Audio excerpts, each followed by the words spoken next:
Good morning बच्चों। Good morning sir. आज हम लोग जो है अर्थालंकार का एक दूसरा भेद उत्प्रेक्षा अलंकार जो है पढ़ेंगे।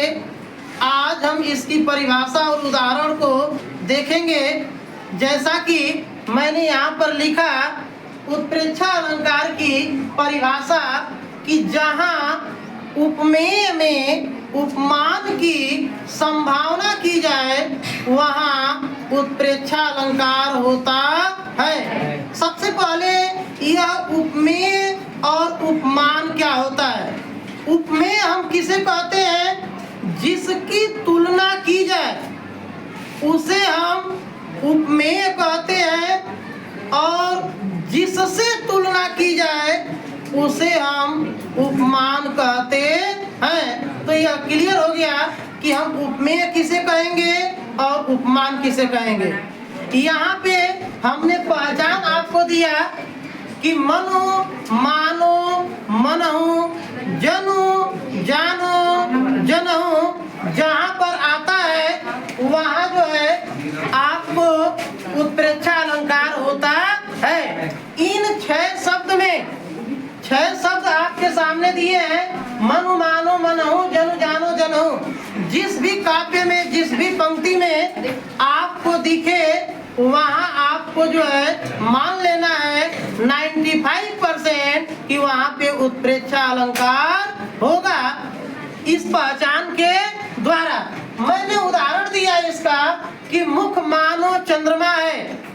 यहाँ पे देख रहे हैं कि मानो शब्द, इस पहचान में से हमें क्या मिला? मानो। यानी जैसे ही मानो दिखा हमारे दिमाग में आ गया कि हाँ, सर के द्वारा बताया गया था कि जहाँ पे मनु, मानो, मनहु, जनु, जानो, जनहु में से कोई एक शब्द दिखेगा वहाँ पे 95% आपके जो है उत्प्रेक्षा अलंकार होते हैं। तो यहाँ पर जो है मुख जो है क्या बताया गया? मुख मानो चंद्रमा है। यानी है नहीं मुख चंद्रमा, लेकिन क्या किया गया है? मान लिया गया है। और जब मानेंगे तो संभावना होगी, और जब संभावना होगी तो वहाँ पे उत्प्रेक्षा अलंकार होगा।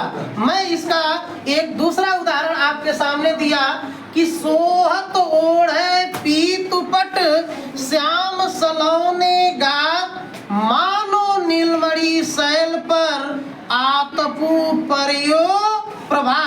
यहाँ पे आप देख रहे हैं कि मानो शब्द यहाँ पर भी आया, और मानो शब्द आने से इसमें संभावना व्यक्त हुई है, और संभावना व्यक्त होने से यहाँ पर भी जो है उत्प्रेक्षा अलंकार होता है। इसके बाद जो है मैंने एक उदाहरण और दिया। तीसरा उदाहरण, अति कटु वचन कहती कैकेयी मानहु लोन जरे पर देई। यानी यहाँ पर बताया गया है अति, अति का अर्थ होता है अत्यधिक, कटु माने कड़वा वचन कैकेयी जी जो है कह रही हैं।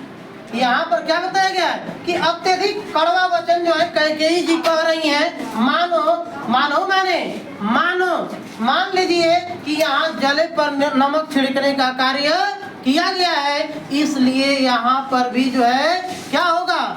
उत्प्रेक्षा अलंकार होगा, क्योंकि यहाँ पर भी संभावना व्यक्त की गई है। मेरे द्वारा आपको परिभाषा, पहचान और उदाहरण दिया गया।